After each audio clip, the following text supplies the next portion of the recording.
My name is Paul Rozier. I am the director of the Albert LePage Center for History in the Public Interest and a member of the Villanova History Department faculty. Welcome to the LePage Center's 6th panel discussion on the theme of climate change in historical perspective. And a special welcome to our distinguished panelists, Dr. Karen Seto, Dr. Andrew Needham, and Dr. Fiona Williamson, who joins us this evening from Singapore, where it is 7 a.m.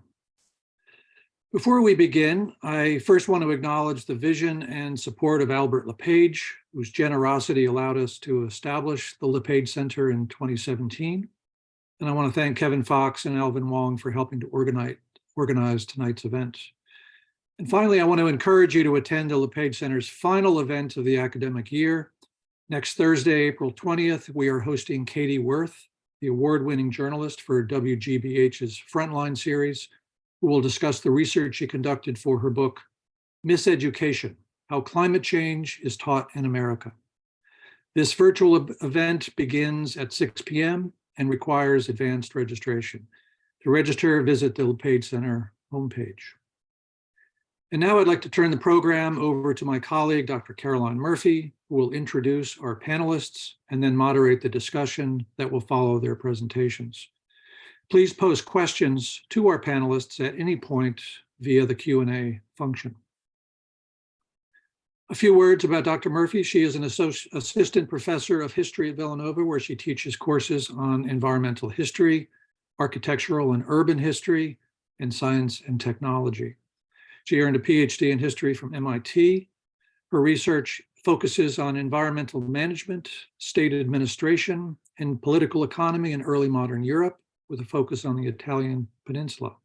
Her current book project explores the work of alluvial and territorial planning in Tuscany on the eve of the Little Ice Age. Welcome, Dr. Murphy. Thank you so much for the kind introduction, Dr. Rozier. I'm delighted to be here tonight to moderate this panel of experts who will explore in their talks the important topic of climate change in cities. In a warming world, cities especially pose major problems for our governments and societies.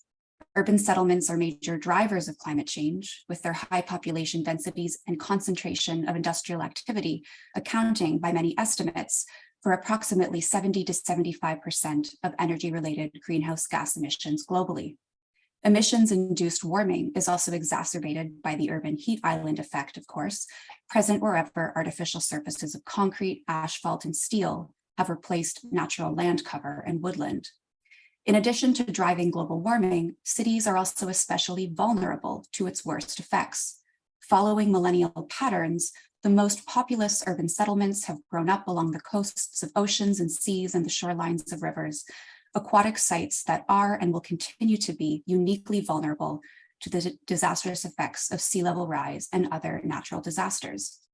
And yet, despite these many challenges, rethinking how we plan and use our cities to transition away from a fossil-fueled economy also bears immense promise amidst our collective efforts to mitigate the climate crisis. But to best understand the emergence of these pressing quandaries and to come up with solutions for resolving them, it will be necessary to think across disciplines, drawing on the expertise of historians and scientists alike, such as our esteemed panelists, whom I have the honor of introducing now. Our first speaker, Dr. Karen Seto, is the Frederick C. Hixon Professor of Geography and Urbanization Science at Yale University, and one of the world's leading authorities on how urbanization will affect the planet. An expert in satellite remote sensing analysis, she has pioneered methods to reconstruct historical urban land use and developed the first global forecast of urban land expansion. Professor Seto serves on many national and international scientific bodies. She is chair of the U.S. National Academy's Policy and Global Affairs Division and co-chair of the Climate Security Roundtable, and co-chairs the U.S. National Academy's Subcommittee on U.S.-China Scientific Engagement. She was a coordinating lead author for the IPCC's 6th in 2022 and 5th in 2014 assessment reports. Our second speaker is Dr. Andrew Needham. Professor Needham specializes in recent US history, with teaching and research specialisms in environmental, American Indian, and urban and suburban history, as well as the history of the American West. His work pursues the question of how urbanization spurred far-reaching changes in human societies and natural ecologies, and has resulted in a number of publications about climate, urbanization, and Indigenous history. His book, Power Lines, Phoenix and the Making of the Modern Southwest, was published in 2014 and received 5 book prizes, including the George Perkins Marsh Prize for Best Book in Environmental History and the Kauai Western History Association Prize, as well as the David J. Weber and Bill Clements Prize for the Best Nonfiction Work on the American Southwest. Our third speaker is Dr. Fiona Williamson. Professor Williamson is an associate professor in environmental history at the College of Integrative Studies at Singapore Management University. Her research interests include environmental and climatic history, extreme weather and disaster, and the history of meteorology or weather science in Southeast Asia. She has numerous publications on these themes, most recently, Local Problems, Global Solutions, Making It Rain in Hong Kong circa 1890 to 1930, Using Virtual Simulations of Future Extreme Weather Events to Communicate Climate Change Risk, and Heat and Colonial Weather Science in the Straits Settlements circa 1820 to 1900. She is currently working on a new monograph that looks at the history of weather, weather science, and colonial weather management in Malaya circa 1840 to 1940. And with that, I want to welcome our first speaker, Dr. Karen Seto, to begin and share her screen. Well, thank you for that introduction, and thank you for the privilege of joining this panel. I should note that one of my favorite subjects is history, and so I'm really, really pleased to be on this panel with historians and to be speaking as part of this LePage a seminar series. So the title of my talk is the double exposure, the urban double exposure to climate change. And I want to put this in a larger perspective, a longer perspective, really. This idea of a double exposure, I need to give credit to Karen O'Brien and Robin Lyshenko, who published this very impactful paper now almost 25 years ago, where they discussed the double exposure of climate change and globalization and how that would create a variety of winners and losers, especially those that would face both climate change and the downsides of globalization. And this paper had such a big impact on me when it first came out, and I would say really for the global change community in terms of framing climate change as not just a standalone phenomenon, but that it layers on other processes that communities and governments and cities face. And so I'm using this framework of a double exposure to think about the double exposures that cities face. So climate change is well known. I imagine everyone on this call has seen a number of graphs like these. I just want to highlight some figures from the most recent IPCC report, some of the newest findings. So one new-ish finding is that the Earth has already warmed 1 degree C above pre-industrial levels. So, you know, when we talk about trying to limit global warming to 1.5 degrees C, we actually don't have that much wiggle room because we've already warmed by 1 degree C since about 1850. And if we look at what's happening every single year, we're warming at about 0.2 degrees Celsius per decade. So if nothing happens, if we have business as usual, we're going to look at a world of warming about 1.5 degrees C somewhere around 2040 or maybe late 2030s.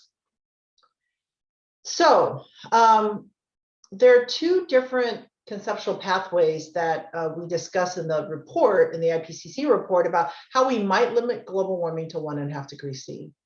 So on the left, what you see is one pathway where temperatures increase, they continue to increase, and then they basically peak at 1.5 degrees C above pre-industrial levels. And on the right in this figure, you see a very different pathway where temperatures go above 1.5 degrees C. Again, this is compared to pre-industrial levels. They go above 1.5 degrees C, and then, only after that, do they go back down to above 1.5 degrees C. So most scientists, there is agreement that we are looking at this scenario on the right and not the scenario on the left. That in fact, what might happen, what is most likely to happen, is that we will overshoot global warming of 1.5 degrees C. So this overshoot is going to have a lot of different impacts on human systems, also on natural systems. So here you see on the first row for coastal cities, this is going to have a really big impact. Going beyond 1.5 degrees C to maybe even 2 degrees C, we could put up to about 80 million people at risk to losing their cities or like significant inundation. Another thing that's going to have a big impact if we reach 1.5 degree or 2 degrees C is major geographic shifts in vector-borne diseases. And also our ability to grow food to feed the world's population. You see here that we're expecting somewhere on the order of up to 400 million people affected by reduced yields. And then the other thing is that we're expected to have more than 500 million people affected by severe water stress. So this overshoot is going to affect cities worldwide, whether it's through flooding, it's through being able to feed them, water stress. It's not just about increasing temperatures. And that's one of the key messages I want to leave you with this slide, is that the stress that cities will face is not just increasing heat. Again, it's through increases in vector-borne disease, water, and other things. So that's one stress, is clearly climate-induced stressors. But then there's another stress. And Professor Murphy hinted at this when she talked about the urban heat island. We are expected to add about 2.5 billion, the we as in the planet is expected to add about 2.5 billion people into cities and towns over the next 25-ish years. One of the questions that I'm asked a lot by journalists these days is, well, how is the pandemic changing this? Are people still moving into cities? The most recent data from the US and many of other countries suggests that urbanization is still continuing. It's just that people are moving into smaller cities. They may not be moving into the New York, sorry, Dr. Needham, they may not be moving to the New Yorks or the Singapores. They might be wanting to move into the smaller cities. But one of the things we learned from the pandemic is that cities offer health resources and health infrastructure that cannot be matched if you're in rural areas. So so the point is that urbanization is still a mega trend, and very likely we will still add 2.5 billion people into cities, even though these may be smaller cities now. They're not moving into rural Vermont. What this means is that we will see large-scale, massive urban land expansion to accommodate, to house the 2.5 billion more people in cities and towns. And so I'm showing you work done by one of my PhD students, Dr. Huang, who is at NYU Shanghai now. And what Dr. Huang did with his dissertation was he forecasted the amount of land that would be needed to accommodate all these new urban dwellers. And what he found was that we would need to basically build urban areas equivalent to 20,000 American football fields every day for the next 40 years. So this is a lot of land that is currently agriculture, they're forests, they could be shrubland, rangeland that's becoming urban over the next 40 years. This is a lot of new infrastructure.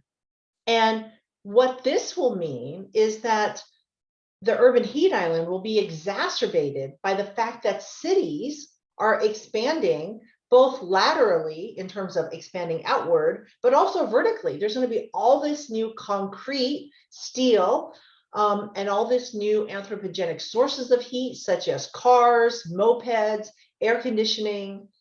And in some places, it could increase daytime temperatures up to 5.6 degrees C. That's significantly more than greenhouse gas induced warming. So this is the double exposure that I'm talking about.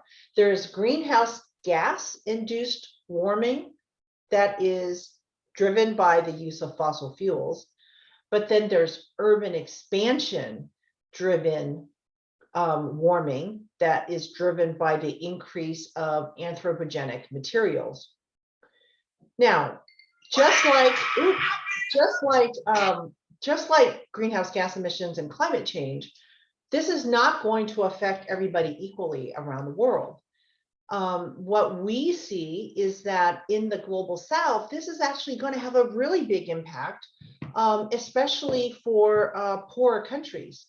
So what you see on this graph, on the x-axis, this is GDP per capita in 2050. And on the y-axis, this is urban expansion-induced warming versus greenhouse gas-induced warming. So what you see here on the left is where the per capita GDP is below global averages. So these are basically global south and countries with lower GDP. And what you see here in this upper quadrant is these are countries where adaptive capacity is lower than global averages, but also where urban expansion is going to have a really big impact, perhaps in some places equal to greenhouse gas induced warming. And then here on the lower left quadrant, these are countries such as, in regions such as North Africa, South Asia, that will also have difficulties with adapting. And one of the things that Dr. Huang found in his research is that there will be pretty significant limitations with green adaptation, whether that's installing green roofs or cool roofs. And essentially what this figure shows, the key message with this figure is if you just look at the length of the arrows, on the top, these two figures show the magnitude of the heating that's due to urban expansion. So a lot of increased heating. These two bottom figures show how much cooling can there be by installing a cooler or green roof. And so you can see very quickly that the size of the red arrows are much larger than the size of the green roofs or the cool roofs. So in other words, there's limitations with adaptation. So this is the double exposure that I would love to talk about. And I wanted to end my remarks with a little bit of my historical view on how countries are looking at this issue. So I've been involved as an IPCC author, leading 2 chapters in the last 2 IPCC reports. And at the end of the IPCC writing process, there is what is called an IPCC plenary, where we bring together government representatives from all around the world. So these are basically members of the United Nations who are representatives to the IPCC. We bring them together and they can ask us any questions about the report. And, we sit up on stage. So there I am with my co-lead. This is 2014, my goodness, almost 10 years ago. We sit up there. This is the summary for policymakers here. And we go through the summary for policymakers line by line, word for word. And there needs to be a consensus on the language. And in 2014, this was the very first time there was a standalone chapter on how cities can mitigate climate change. And I was really prepared for governments to ask me very difficult questions. I'd never been part of the IPCC before. I was ready to answer difficult science questions. And I'm just curious, I don't know, can people put things in the chat? I'd be curious to know what you all think was the very first question that governments asked. I don't see a chat function, so I'll just say the very first question was actually not a science question. The first question from the governments was, why should national governments, which are the key audience of IPCC reports, why should national governments have or worry or care about cities and what cities can do to mitigate climate change? In other words, they wanted to know why there was even a chapter on urban mitigation of climate change, given that this report is geared towards national policymakers. So fast forward now to 2022. This is what the plenary looks like now. We do it online. It's just like this. It's Zoom. And here I am. And here's the chapter. And here are the different representatives. They're interpreters. And they raise hands, just like a Zoom call. And they ask me questions, which I have to answer. And I will just say, in the last 9 years, a very short history here, in these 9 years, the tenor of the questions are so different now. Instead of asking why countries should care about cities and what they can do to mitigate climate change, the questions were all about what can they do, what is feasible, and what can they do to accelerate urban mitigation? What should they do? What can they do to accelerate mitigation, to amplify efforts? And so I want to end with this, that cities are facing this double exposure. But the good news is that more than 60% of the projected urban areas that we forecast to be urban in 2050, more than 60% of it hasn't been built. So cities can do a lot to shape their future and the risks that they face. And it's up to cities as well as national governments to create the enabling environments that really permit cities to develop in more low carbon, but also in ways that reduce their risk to urban induced warming. So with that, I'm really looking forward to the Q&A and the discussion. Thank you.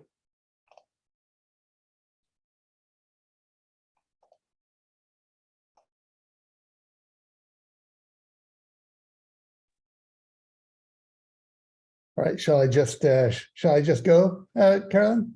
Go for it, Dr. Needham. Yes. Excellent. Share your screen. Excellent.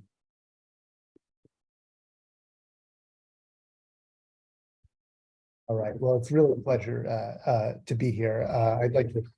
I'm really honored to be talking toward the end of what looks like it's been a totally fascinating and amazing year of meetings. And after looking at the schedule of the past seminars that Paul sent along, I'm just sorry I wasn't aware enough to attend all of them up to now. I'd also like to thank Carolyn for hosting and doing the legwork behind the scenes, and to all my fellow panelists. I want to take my time today to talk about kind of the infrastructures built across the US to sustain urban populations, and how they've created invisibilities about energy and climate change within American metropolitan areas. I think if you were to ask people kind of what's the story of cities and climate change, one of two stories would be kind of most likely to come up. The first would be one in which cities are particularly vulnerable areas to climate change. These kinds of stories come out of the fictional accounts, like Day After Tomorrow, the kind of the kind of dramatic walls of water rushing through the avenues of New York. They also come out of, obviously, what are probably the two most well-known discrete, tragic, and destructive climate events of the past 2 decades now. Of course, I'm talking about Hurricane Katrina striking New Orleans in 2005 and Hurricane Sandy hitting the New York, New Jersey metropolitan area in 2012. These events have been interpreted differently, of course. While Katrina suggests the unique vulnerability of poor Black and brown urban communities to climate change. Sandy suggested the ways global warming endangered even the center of finance capitalism. Both, however, posed the city as particularly endangered by climate change, and almost the city as victim of climate change. Urban populations, in short, were envisioned as endangered by and potential victims of climate change. And this is, kind of only highlighted by the kind of maps of sea level rise that show the inundation of the vast majority of world cities. The second story that comes up around cities and climate change holds that urbanization, and particularly the production of density, is a vital part of attempts to mitigate climate change and to bend the curve of the intensification of atmospheric carbon. This story, told by writers such as David Owen in his Green Manhattan, holds that dense cities are the key to a sustainable future. As climate change threatens global populations, buildings whose residents use less energy because they share walls, use less energy because they move around on foot, by bike or train rather than by personal car, seem to prevent vital antidotes to the unbounded energy use of modern life. Dense urban life as the key to decarbonization has been a key element of a range of responses to climate change, from kind of YIMBY attempts to eliminate regulation that block density to visions of a Green New Deal that envision urban social democracy as vital to a just future. And I'll admit that I find great sympathy to some elements of YIMBYism and to most kind of aspects of the Green New Deal as they've been proposed by social democrats. But here I want to note that both approaches pose urban development as a means of mitigating climate change while paying scant attention to the role the urban past has played in generating the kind of terrifying hockey stick that we've already seen once before, we'll probably see several times this evening. And I'm particularly interested in this moment in time when what we might think of as the blade of the hockey stick comes to emerge, kind of this period kind of after World War II, where we see the kind of sharp upward curve. And obviously this is, related to kind of patterns of globalization, but I think it's also, and I'm going to argue today, is related to kind of patterns of energy use that have to do with the way that infrastructure in the US has been built. If we are going to put kind of history in climate, as Andreas Malm has called for, to understand climate change as both a planetary transformation and as a product of some people's choices over time, we need to understand the ways in which metropolitan energy consumption rose exponentially in the post-war era. And I'll show some of this in a little bit. Just as this hockey stick, starts to form the blade. So I think climate historians, particularly historians interested in climate change, have done a lot of looking back to 1750. But I think we need to spend more time looking at the second half of the 20th century during this period that John O'Neill and others have called the Great Acceleration. And we need to know why many or most urban consumers remain largely ignorant of the scale of their energy use. This brings me to infrastructure, and specifically the infrastructure that was built across the mid to late 19th and 20th centuries to sustain urban populations. Water supply, waste disposal, wastewater treatment, transportation infrastructures, and particularly for today's purpose, energy production and transmission. These infrastructures were built to sustain the needs of increasing numbers of people as cities grew explosively across the latter half of the 19th century and throughout the 20th century. You may have noticed me using the word sustain repeatedly in the past couple sentences, and that's deliberate. The first uses of sustainability lie not in today's somewhat vague and often intentionally vague definitions of some measure that attempts something that approaches ecological balance, but in late 19th century attempts to develop large-scale projects that allowed for at least reasonably healthy urban life. Distance, as you can see on this map of New York's water supply, was key to this urban sustainability. I regularly teach a class called The Environmental History of New York City, And my single favorite assignment in this class is to have students investigate the range of infrastructures that they use every day to kind of map them over time, and then layer them one on top of the other. And the question that this class ends with is, what is the border of New York City? How should we understand urban borders given these infrastructures? Where does the city exist if we look at the infrastructures that sustain its daily life? What does it mean for the way in which New York City today polices access to its reservoirs in the Catskills? And you might kind of understand police here literally, given that there's the New York City police station on the southern shore of the Ashokan Reservoir, which you can see today. As the infrastructure of urban sustainability expanded, it gave city officials and ultimately urban residents tremendous say about what occurred in spaces far from the official borders of cities. Although, as you can see from this sign near that reservoir, it did not remove the memories of local people of the power of the city had over their daily life, showing the kind of former site of a village that is now flooded by this reservoir. That cities had a new power over increasingly distant landscape did not mean that power wasn't recognized by urban residents, however. Indeed, one of the powers of infrastructure is its power to make its presence invisible to its users.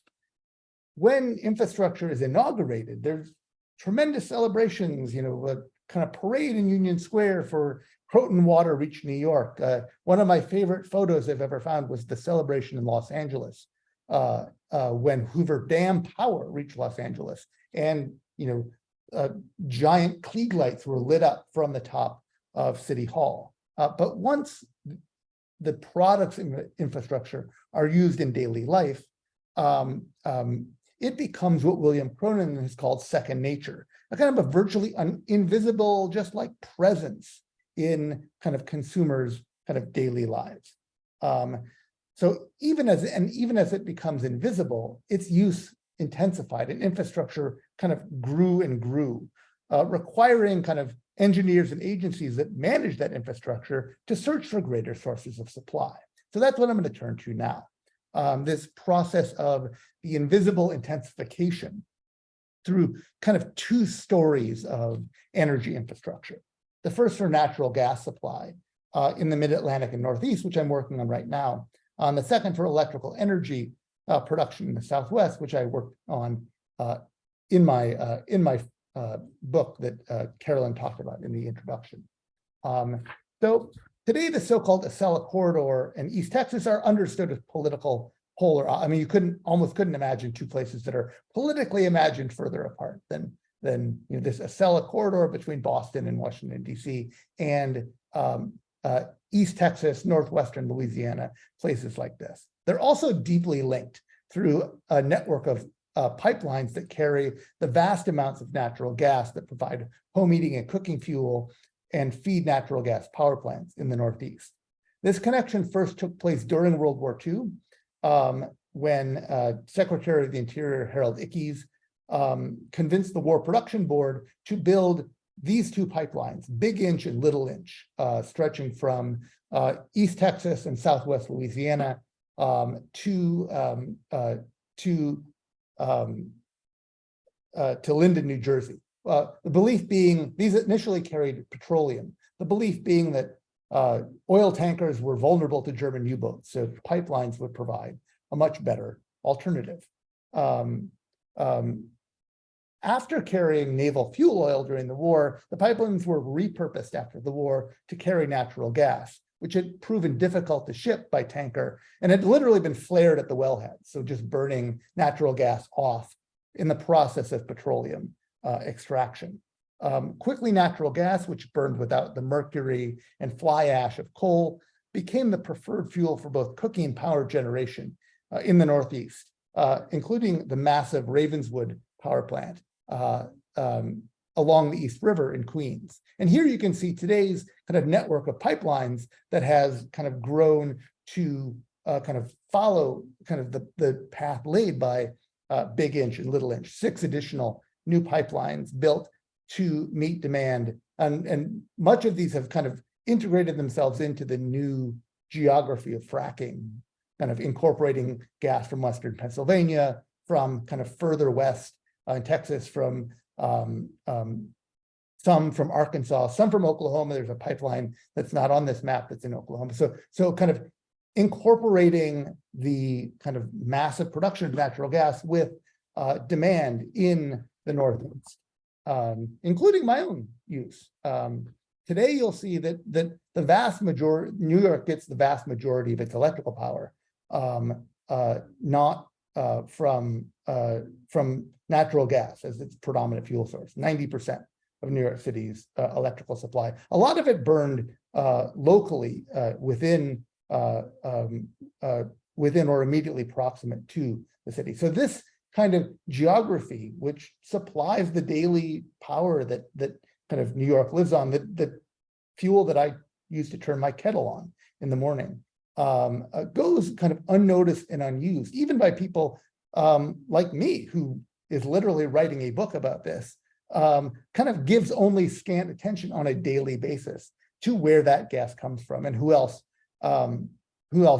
lives my consumption touches, including the incredibly polluted landscapes of what's known as Cancer Alley, where much of that natural gas is reprocessed in the Southeast.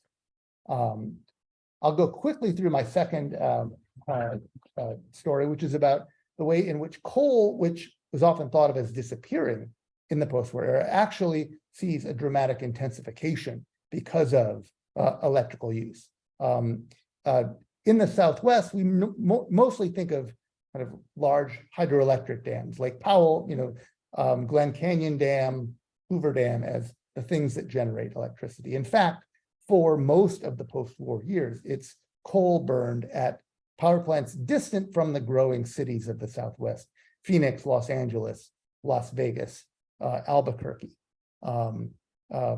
This facilitates a large rise in per capita consumption over time. And it's facilitated by a new form of transporting energy, what is known in the coal industry as coal by wire. The shipping of coal long distances, not via train, but by power lines that stretch hundreds of miles across space. The effect of this is what began with one power plant linked to one city in Phoenix became, by the early 1970s. So this is about 1961, this map. By the early 70s, a map looked like this: power lines stretching across the Southwest, linked to 5 different coal-burning power plants, and linking consumers in Phoenix, Los Angeles, Albuquerque, as far away as Salt Lake City and Denver, to coal supplies on indigenous lands, on the Navajo and Hopi nations. Those people were very aware of this consumption. They drew maps. They redrew this map to look like this, of power plants kind of ringing their lands, leading to death's heads. But urban consumers in the growing Sunbelt cities that have gained both population and political power could live in broad kind of ignorance and isolation from the transformations that embedded their lives, and transformations that have helped to cause the climate crisis. So I want to close today by saying that climate change has been understood by historians as a question demanding rethinking scale, and thinking for the first time of the scale of the planetary, of the global, thinking about what are the relationships between the global in globalization and the global in global warming, whether those, how and whether those two things are related. I think for people thinking about and working on cities, climate change requires the same kind of thinking about the variety of scales at which a city operates, the level of the building, the level of the political city, but also the level of the geographies of infrastructure that sustain the lives of people in cities. If there is to be something like a just transition, we both need to kind of remember those kind of spatial connections that cities are part of, and think about the lives of people who have had their kind of landscapes and ecologies transformed in order to sustain urban populations as they've existed over the past 70 years.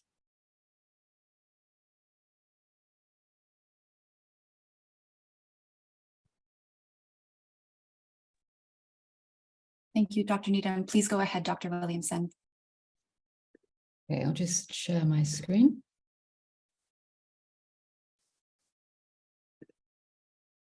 Okay, hopefully everyone can see this okay.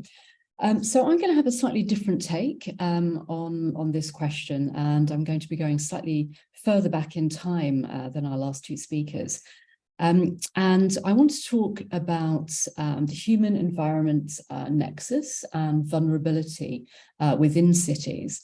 And I've chosen this time period, it may be seemingly random, 1877 to 1911, but these two dates are actually kind of bookends to a period of massive urban expansion within colonial Singapore.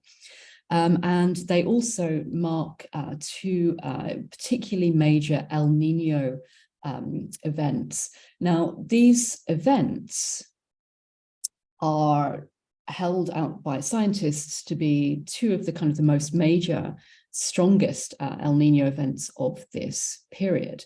And whilst Southeast Asia, particularly Singapore, doesn't suffer from some of the worst impacts of the El Nino events, not like, say, Australia or China, there are still impacts here as well. And what I wanted to look at is essentially using Singapore as a case study to think about the way in which climate events, and particularly its extremes, impact on urban life and on whom within urban life as well. And the idea that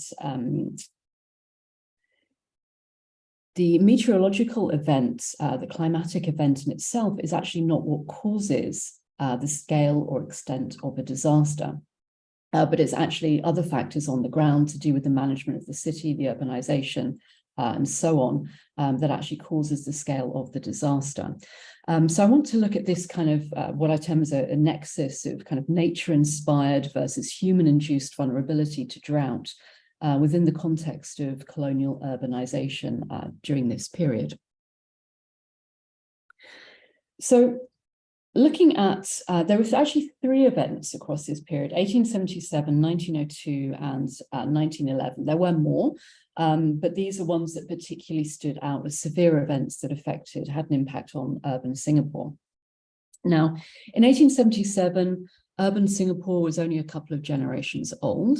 It was still extremely small, and it was still extremely undeveloped in terms of urban infrastructure. So the 1877 drought phase had a big impact, but what I'm not finding from the historical records is much evidence of some of the problems that came later, which I'll discuss as we go through. So in 1877, of course, there was a massive scarcity of water. That it meant water rationing as well. And it also meant an increase in disease, particularly in cholera as well. And of course, in this case, the cholera was the worst amongst the poorest inhabitants. And that has a lot to do with the quality and the access to healthy drinking water. Now, disease and poor public health were also serious preoccupations during the droughts of 1902 and 1911 as well. And there was, in 1911, there was also spikes in smallpox and malaria as well. Now, we can't necessarily attribute those directly to the drought, but we can talk about generally public health being extremely bad in 1911. And if you compare 1911 to the year that went before, in terms of the medical records and the disease statistics, it's much, much worse. And this may also have something to do with the fact that often floods followed immediately after droughts. as well within this region, which may have something to do with the increases in malaria. But more importantly, well, also significantly, the water shortage exacerbated pre-existing social tensions. And now I haven't found any evidence of this happening in 1877. Now, it may simply be that this was a case of lack of sources, but it certainly seems that 1902 and 1911 really saw massive kind of social unrest during these drought periods. Excuse me. In 1902, for example, there were violent fights that broke out over standpipes in the streets, particularly amongst different ethnic communities who were always kind of rivals, the Chinese and the Malay inhabitants, or the Chinese against the Chinese, different clan associations. And the fights tended to be around the point of time of the day when the standpipes or the hydrants were turned on for the rations. In 1902, for example, a man was hospitalized after he was beaten up with stones and sticks and buckets. And around 6 men were arrested for rioting around another standpipe about a week later after this. As the drought continued, the police were actually drafted in to guard the standpipes. And the municipal government were put under a lot of pressure to reopen some of the old wells that had been closed down for reasons of health and safety. In 1911, the violence got even worse. And there was actually an incident whereby around 400 rickshaw workers broke into a fight and a quarrel over a standpipe in the mid-center of town, using kind of weapons, sticks and staves to injure one another. There are also massive economic impacts as well, impacts manifested in the availability of and the cost of piped water and food. So in each of the droughts, obviously access to water was limited and the costs of water went up as well. With some irony, by 1911, there was actually some metered water and piped water to domestic dwellings, but this was on a meter basis, which had to be paid for, and that went up. So the price of that went up. So of course, there was this kind of impact on, usually on the poorer inhabitants who struggled more to afford the costs. But in terms of food as well, then as now, also Singapore was not self-sustainable, and it relied largely on imports. So fresh vegetables were grown around towns within the Strait settlements, and these either failed or were of very poor quality during drought periods. The prices obviously went up as well. And although there was plantation farming, both in Singapore and also on mainland Malaysia, almost everything that was grown here was actually grown for commercial export and not for internal use. And so Malaya at that time relied on the wider region for import of staple goods, including from places including China, Indonesia, Vietnam, Thailand, India, and even Hong Kong. Now, one of the issues here is that these El Nino events created droughts in all of these areas as well. So the internal food supplies broke down, but the external food supplies broke down as well. And actually more northerly Southeast Asia and places like China were massively affected. In particular, one of the major areas where Malaya brought in staple rice crops was actually from Thailand, where a lot of the harvest actually failed completely. And you can see this, I've put on the slide the comparison of the years where the year of the drought, but then the years after as well. And there was actually this knock-on kind of cascading effect for at least a year or two after the drought event, where prices were particularly high. And this happened on each occasion. So what does this very brief account tell us? Well, I wanted to compare the meteorology of these events with the social and economic impacts that I could find in the records, to explore this idea that drought was, although it was nature-induced, it wasn't necessarily the weather that was to blame for the scale and extent of the disaster. And actually, when you look at the annual rainfall for each of these drought years, it wasn't that bad. If we put this into perspective, the modern average annual rainfall from 1981 to 2010 is just over 85 inches. So actually 1911 had pretty much average rainfall. 1877 obviously lower, but this isn't kind of a huge amount. Now, obviously this is a really basic comparison. You know, it's more, the idea of drought is more to do with how long rain falls and when, rather than thinking about an average in this way. But this is one just kind of very, very basic way of looking at this. And I also used the Palmer Drought Severity Index as well to have a look at the reconstructions of these events too. And again, you can see that 1877 features here is the worst of the drought events. But yet the social and economic impacts really aren't coming out in the records, unlike in 1911. So I needed to kind of then look for other reasons as to why 1911 was particularly bad. So each drought revealed inadequacies in the town's water infrastructure. During the 1877 drought, urban inhabitants were relying largely on wells, with a couple of tanks at Fort Canning and at the port. I'm not sure if you can see the red dots are where either tanks or reservoirs were.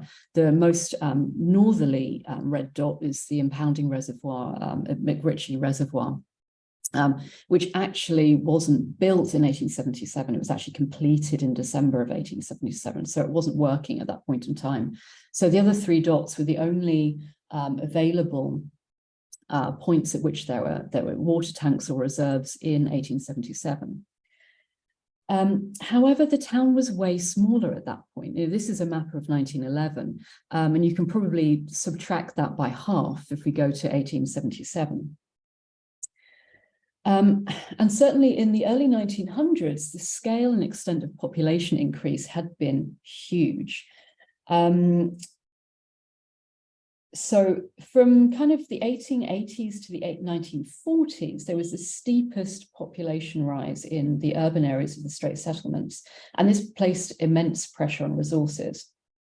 So until the 1870s, the population had been rising by about 10,000 people per decade.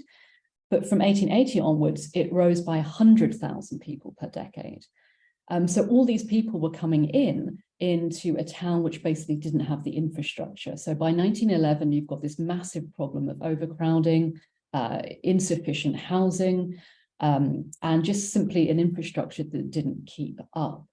And in 1900, the municipal engineer had been warning that they needed to increase the water supplies by around 1.5 million gallons per day, just to keep up, just for one more decade. And beyond that, you know, that the models didn't even kind of compute. So the government was trying to improve the infrastructure and also had a new reservoir, but this wasn't quite in time for the 1911 drought. Now, the consumption of water was driven by population increase, but it was also driven by commercial as well as the domestic usage. The newly developed Keppel docks, which had been completed in the late 1880s, put massive pressure on the existing supply. And the figures that the municipal engineer was using to calculate the model for the next 10 years until kind of the 1910 area was actually underrepresentative, because the supply was deliberately kept low due to a massive gap between supply and demand. Hence why when the rains failed in 1911, the town reserves were simply not available. And some of the other possibilities that the government had been talking about at the time, new reservoirs, piping water from Johor in southern Malaysia over to Singapore, they were still kind of future plans. These were socio-technical imaginaries at that time. They would still be many years off. But the final thing that I want to mention as well, apologies, is also about the structure of colonial society at that time too. There was a massive difference in the level of social, economic, adaptive capacity. Early 20th century Singapore is a classic example of a highly stratified colonial society. The rich part of the population probably represented around 2 to 3%. And the majority of inhabitants were migrant workers and refugees arriving in Singapore to undertake largely manual work. Many of them were indentured laborers, not much more than slaves, and they were mostly all poor. And so the majority of these migrants that were coming in were actually very, very poor people who lived in overcrowded conditions with limited or impure water supplies that left them especially vulnerable to disease or fluctuations as well. And so these are were the least resilient sectors of Singapore's population. And so when prices went up for water or for food, they were the ones who suffered the most. The richer population, they still had servants to go to the standpipe. They could afford the increases in food supplies, in food prices. So there was a failure in municipal water resource management, but also this massive social economic discrepancy as well. So essentially, there was really limited socio-economic adaptive capacity. And there was just this, with the increased pressure on water supplies as well, the deficits in civic improvement and rapid immigration of some of the poorest in the population, water resources simply just were not even able, barely even able to cope up with normal situations, let alone extreme situations.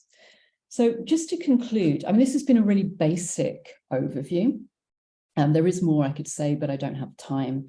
But what I wanted to say is that looking back to the previous two talks that we've just had, as Dr. Seto mentioned, you know, one of the issues with stress on cities, it's not just about heat, it's also about things, the big picture, food, water security. I might add into that as well, fire risk as well. And I didn't mention that in this talk, but actually there were extreme events with fires as well during all of these droughts too.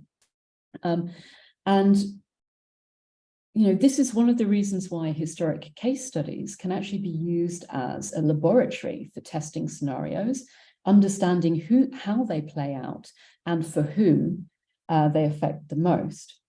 And this kind of really links back into Dr. Needham's talk as well about, you know, putting urban history back into climate history and thinking about the role, the impacts on cities, and the role that historic city case studies can actually play in thinking about adaptive capacities today. And whilst Singapore may not be good a case study at comparing with modern day Singapore, because the infrastructure has changed so much, it's very hard to compare. It may well be useful to compare, you know, kind of colonial Singapore to other developing cities, perhaps in Southeast Asia today. So that is the end of my talk. Thank you.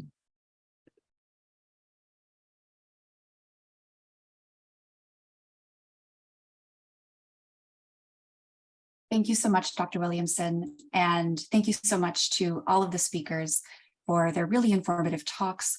I was fascinated by so many of the themes that connected them quite well, so it was really nice how excellently they all integrated, whether it's about issues of scale, the presence and agency of infrastructure, which is an especial interest of mine as well, going even further back in time, and overall the ways that historical study of these problems can inform present practice and hopefully shape it in better ways than we've sort of planned to date so far.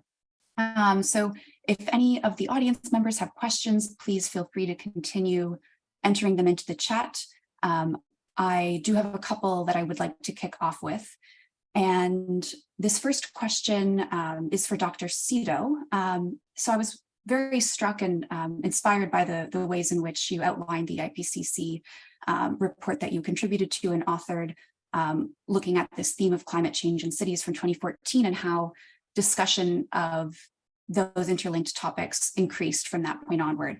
And I wondered if you've seen evidence in your work or in the work that your colleagues do of municipal governments sort of taking this up in a systematic way, whether this is shaping politics And, we obviously think of various banal, seemingly banal, but impactful programs, different recycling programs, different ways of waste disposal, but on the levels of infrastructure, different bylaws that can be implemented, and whether this, again, sort of to go back to these themes of crossing scales, there is an avenue for municipal politics. We often think of climate policy as being about federal, multilateral sorts of agreements, but really we need to act on the local level as well. And I just wondered if you're seeing evidence of this spreading in cities in the US. I myself am Canadian, so I'm sort of seeing this as well in my home country, but would be curious to hear your thoughts on that.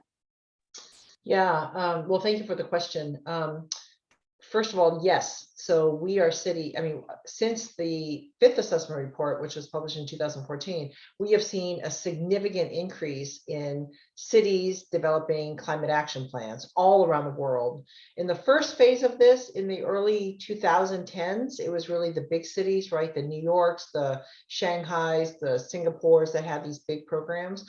But increasingly, it's smaller towns as well that say, you know what, we need to have a climate action plan. We need to think about how we can be more sustainable and more resilient to climate change. So there's a lot more climate action at the local level.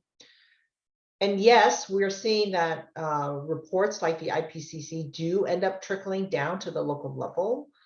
However, what I'm seeing is it's kind of like designing a plane after it's already taken off.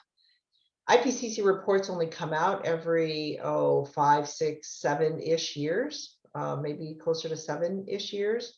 And cities cannot wait for the next report. So they need to figure out what they're going to do. So there is a little bit of a chicken or the egg. And then there is a bit of a spatial mismatch, because the report is, our primary audience are national decision makers. And so we're looking globally, which means we're not looking at what various cities can be doing. We highlight what cities are doing, but we can't assess what thousands of cities are doing all around the world. So one of the unfortunate things with this temporal mismatch and the spatial mismatch is that there are a lot of cities that are embarking on climate action, which is not really science-based. So there are a number of efforts that are there. They get a lot of public support. They have a lot of other benefits, like I can go on and on, a lot of other benefits, but they may not be, dollar for dollar, the biggest return on their investment in terms of adaptation or mitigation. So that's the short answer to your question. Please, Dr. Needham. Yes, thank you, Dr. Seto. Yeah, that's such a fascinating.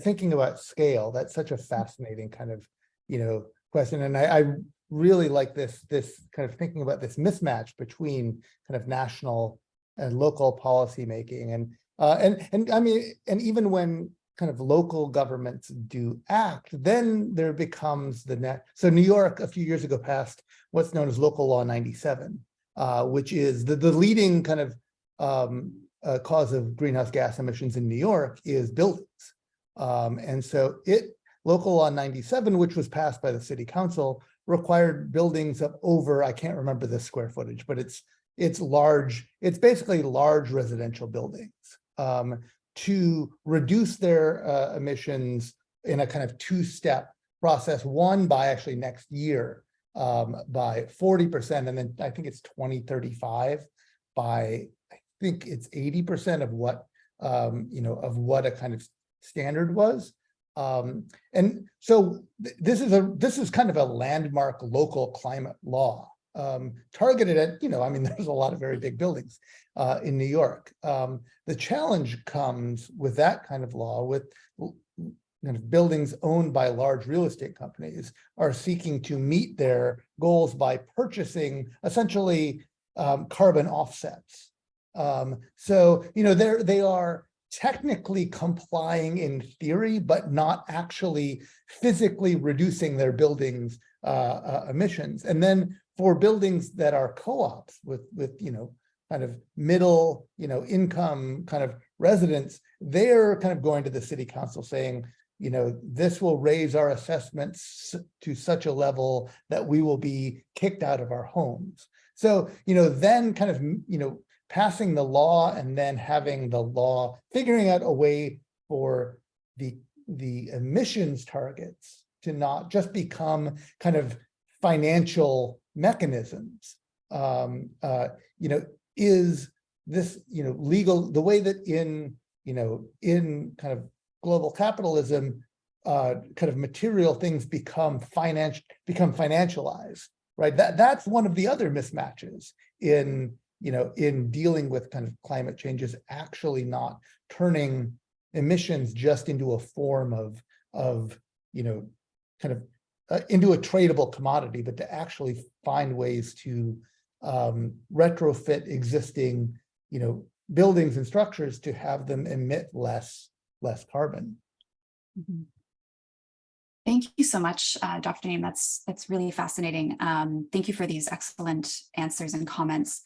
I do have a question from the Q&A for Dr. Williamson, and the question reads, how much has the environmental and climatic history of Singapore informed adaptation and building resilience in the present day?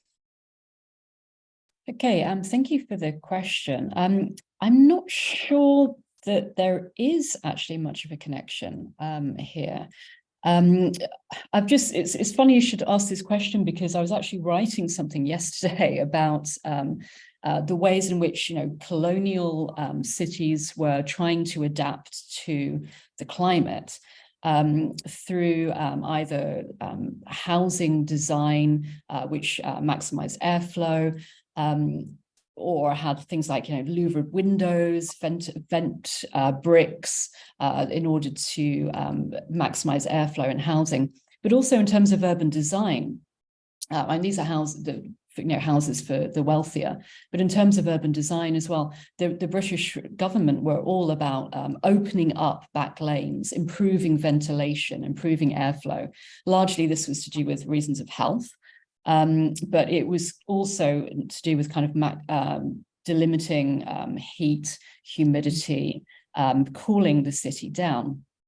But actually, I think that the problem is something happened kind of in the 1930s where things started going wrong, in the sense that things started becoming concretized. This is with the advent of the motor car. Streets and previously green areas got concreted over and turned into car parks. One of the most classic examples being Raffles Place, which is kind of one of the iconic sites in Singapore, which used to be kind of a beautiful green space with wonderful trees where people sat and had their lunch. And then it just became a car park. And then the advent of air conditioning changed building design. And Singapore has never actually gotten away from that. So what were once spacious and ventilated houses with windows which were designed on either side of the house to maximize airflow, they've become boxes, which, and the typical condo in Singapore has got smaller and smaller and smaller, and there's less and less ability to actually enable airflow to switch off the air conditioning. I've lived in several different condos in Singapore, and they have all been small. If you switch off the aircon, you are literally, baking within 5 minutes. The humidity is just too high. And Singapore's strategies have been to green the city through a massive governmental campaign of the city in a garden. Well, it was the garden city, and now it's the city in the garden. So to incorporate more green space, which is good, but it's not necessarily going to be the answer, as some of the earlier presenters were talking about green adaptive capacities. And actually, this doesn't necessarily work. Having a few green roofs in the city centre isn't going to make any difference if you're getting more and more high rises and actually you don't get any airflow. This is exactly what Dr. Seto is talking about. And so a lot of these kind of strategies, these early kind of colonial or kind of 19th century strategies, are not actually being incorporated at all into modern design. And the reliance on air conditioning as well. This actually goes back to John Olson's other question about transport initiatives. So one of the things that Singapore is doing is they're trying to get cars off the roads. So they're building a fantastic public transport infrastructure, which is amazing, and also penalizing car ownership. It costs around, you have to pay around about, I think in USD, about 90,000 USD just to own a car in the first place. So of course, this is a massive disincentive. Nobody owns a car unless you're incredibly rich or you really have to have one for some reason. But actually, if you look at pollution or emissions to do with cars on the streets, it's only accounts to something like about 4% of Singapore's pollution. The remaining 96% is all from refineries, which are generating electricity, which largely go into doing things like keeping up the air conditioning going. And so if you're not removing this idea of kind of air conditioning, this reliance on air conditioning, it's like a vicious cycle. So the very long and winding answer to John Olson's question is I don't think that actually Singapore is being informed by the climatic and environmental history, certainly not in terms of building design, and maybe there should be more of that influence. Can I jump in here for a moment just to piggyback on this point? I mean, I think this is why we desperately need historians to be part of the IPCC, and that like the IPCC perspective has been historically very technocratic, and the way that we're obviously, if we take the longer lens, we're clearly not going to innovate ourselves out of this mess by building more stuff unless we go back to, as Dr. Williamson said, you know, going back to these other strategies of building, not to mention all the embodied energy and carbon with a lot of the very high-tech modes of building and design. That's not to say that, you know, that engineering and design doesn't, you know, has to be part of the solution portfolio. I'm just saying that we really need a longer lens to understand how cities have adapted in the past, and you know, low tech ways of adapting. And you know, to the question about cars, I would say if we look at cities from pre 20th century cities, they were designed around the foot, right? Mm-hmm. They were designed around walking, and they were dense, but not so dense because of, you know, tall buildings. They were just humanly dense, but totally walkable. So ideally, we design cities that don't need a lot of transportation, you know, vehicles types. So this is fascinating, and thank you to you, Dr. Seto and Dr. Williamson, for picking up on this other question about transport. Just for the benefit of the audience, there was a second question in the pipeline about how we can build cities to mitigate the effects of greenhouse gas emitting transport vehicles. And to sort of just reiterate this point about the importance of this historical perspective, I teach my students about the ways in which humoral theories from the late Middle Ages informed ideas about these open streets. And so this is something we see going far back into the past.